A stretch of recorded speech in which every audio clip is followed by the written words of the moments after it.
Welcome back, everyone, to another deep dive into computer science. We've been having a blast exploring all these fundamental concepts, and today, well, we're going to tackle something that sounds pretty intriguing: succinct data structures. Yeah, these structures, they're kind of a hidden gem in computer science, you know? They let us represent data in incredibly compact forms. But here's the cool part. We don't lose the ability to access and manipulate it efficiently. It's like magic almost. Squeezing so much information into such a tiny space. I'm hooked already. Where do we even begin with this? Well, let's start with something familiar, something most programmers use all the time. Arrays, right? Now imagine an array, but instead of those full integers or characters, each element, it's just a single bit, 0 or 1. That's a bit vector in a nutshell. So we're talking about like the most basic unit of data, a single bit just repeated over and over. But how does that translate into real space savings? I'm not seeing it yet. Yeah. Okay, so picture this. You're on a 64-bit machine, right? A single integer. That usually takes up a whole 8 bytes of memory. But with a bit vector, we can pack 64 bits, which is like 8 integers worth of stuff, into that same 8-byte space. Whoa, okay, now that's a huge difference. But if we just have a bit vector, it doesn't seem very useful on its own. How do we actually work with these bits to represent, more complex data? That's where the fun begins. We bring in two powerful operations, rank and select. So rank, that lets us count the number of set bits, the ones up to a specific point in the bit vector. I'm following so far. And select, that gives us the index of, let's say, the k-fifth set bit. Gotcha. So if I have a bit vector and I want to know where that 10th one is, I'd use select with k equals 10. You got it. Now let's take it up a notch. Imagine we have a string like, hello, $, I am a string, $, I'm amazing, $, traditional banana. Each $, that's like the start of a new little substring. Okay, so the string's represented with ones for the characters and zeros for those $ separators. Exactly. Now, using rank and select, we can figure out which substring a given character belongs to and do it fast. For example, say we want to know about the 12th character. We use rank to count the ones up to that spot. And based on that count, boom, we know which substring it's in. So even though everything's packed into this bit vector, we can still navigate around the original string. That's pretty amazing. It's a fundamental idea in succinct data structures, and we can build on it to do even more.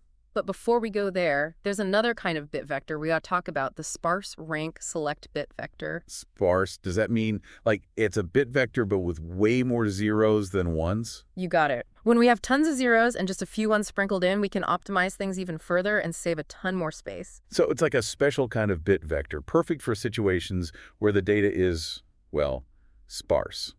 Now, if I'm working with these bit vectors in real life, are there any specific tools or libraries that are worth checking out? If you're into Rust, there's this great crate called Verse. It has super optimized implementations of both regular and sparse rank select bit vectors, and the overhead is minimal. Verse, okay, I'll definitely have to look that up. Now, this has all been about bits, but can we apply these techniques to something more complex, like alphabets? That's where wavelet matrices step in. They take the power of rank and select, but they work on alphabets of any size, not just zeros and ones. So we can work with DNA sequences with their 4 nucleotides, or even full-on text with all the letters and symbols? Exactly. Think back to our banana string. With a wavelet matrix, we can use rank and select on any character, not just those $, like let's say the letter A. So I could ask, where's the 5th A in the string? Yeah. And the wavelet matrix would just tell me. Like that. Exactly. And what's really neat is that wavelet matrices, they're built on top of those rank select bit vectors we talked about earlier. It's like this whole hierarchy of cleverness. We start with bit vectors, add rank and select, and then boom, we build these even more sophisticated structures like wavelet matrices.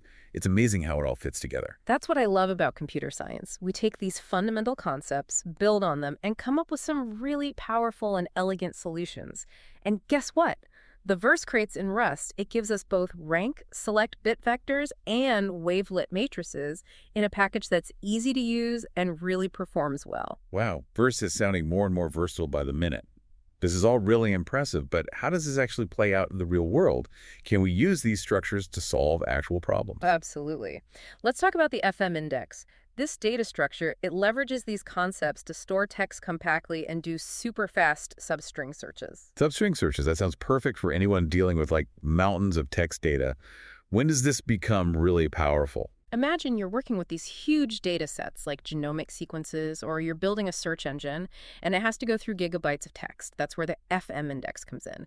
It lets you store the text super compactly, but you can still do these blazing fast searches. So how does it work? What's the magic trick? It's based on this thing called the Burrows-Wheeler transform. Basically, it shuffles the text around in a clever way to make it easier to compress. And then it uses rank and select operations, the ones we talked about, on bit vectors to find patterns within this transformed text. Hold on, so we're combining the Burrows-Wheeler transform with those rank and select operations. That's pretty smart. Yeah, it's a clever combination. And it lets the FM index do two key things: count and locate.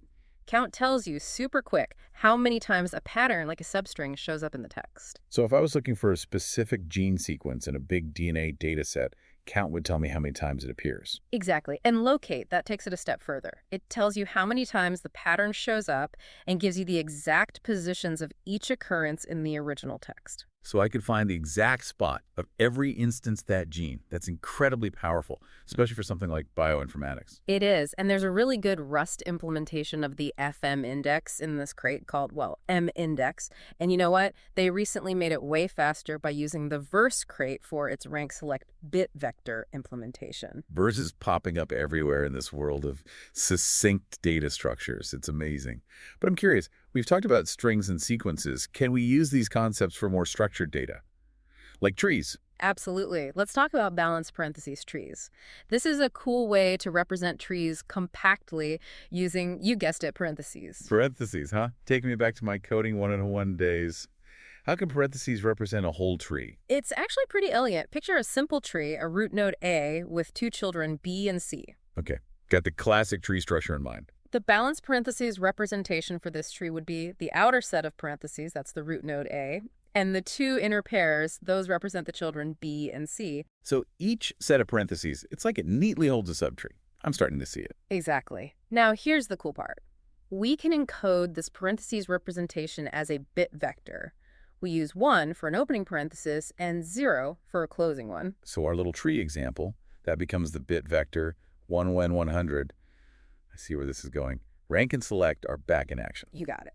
With rank and select, we can navigate this compact representation of the tree really efficiently. For example, to find the children of node, we use rank and select to figure out where those corresponding parentheses are. So it's like we're using a bit vector as this compressed map of the whole tree structure. That's brilliant. And super efficient. Balanced parentheses trees, they only need 2 bits per node, plus a little overhead for the underlying rank select bit vector. Now, compare that to the traditional way of using pointers for each relationship. That can take up a whole 8 bytes per pointer on a 64-bit machine. That's a huge difference, especially when you're dealing with trees that have thousands or even millions of nodes. Are there any Rust libraries out there that have balanced parentheses trees? The Verse Crate is actually working on implementing them in its Dev Beta P branch right now. It's really exciting to see these cutting-edge data structures becoming more accessible to Rust developers. Verse just keeps getting better and better with its wide range of succinct data structures. What I find really fascinating is how all these building blocks can be combined to create even more powerful solutions. You're right. These aren't just isolated concepts. The real magic happens when you start putting them together. Yeah, it's like we've unlocked this whole new level of data manipulation, and I'm already thinking about all the possibilities. You know, there's this great example from our research. It uses these succinct data structures to represent XML data in this super compact form. XML, that takes me back. How do these structures fit into that whole world? Well, they use a balanced parentheses tree to represent the structure of the XML document, like the hierarchy. Each element basically becomes a node in the tree, all neatly captured by those parentheses. So we're preserving the structure of the XML, but what about the actual data inside those elements? Right, so they use sparse rank select bit vectors. These are attached to each node in the tree, and they hold information about the tags and attributes. So we're not just storing the structure, but also the essential data that goes with each element. And we can't forget about the actual text content within the XML. How do they handle that? That's where our friend the FM index comes back. They use it to store the text content really efficiently, and it makes searching through it a breeze. So we've basically built this super efficient, multi-layered representation of an XML document. Yeah. Everything is compressed. but we can still access it easily. It's like a masterclass in data efficiency. Exactly. And what's really exciting is that we can take these techniques and apply them to other areas beyond just XML. Like, imagine representing and searching those abstract syntax trees we use in programming languages using these same principles. That would totally change how we build compilers and code analysis tools. It's amazing to think that these, seemingly abstract data structures can have such a huge impact on software development. It really shows how powerful computer science can be when it comes to solving real-world problems. Succinct data structures might not be on everyone's radar, but they're quietly changing how we think about storing and retrieving data. This deep dive has been incredible. We started with the basics of bit vectors, and now we're talking about representing complex stuff like XML documents in these incredibly compact ways. Hopefully this has made you curious to learn more about these concepts. Who knows? Maybe you'll be the one to discover the next groundbreaking application for succinct data structures. If you're working with huge data sets or you just want to push the limits of efficiency, you should definitely check these structures out. There's so much to explore, and the verse crate in Rust is a great place to start experimenting. Remember, the search for efficient and elegant solutions, that's at the heart of computer science. And succinct data structures, they're a perfect example of that.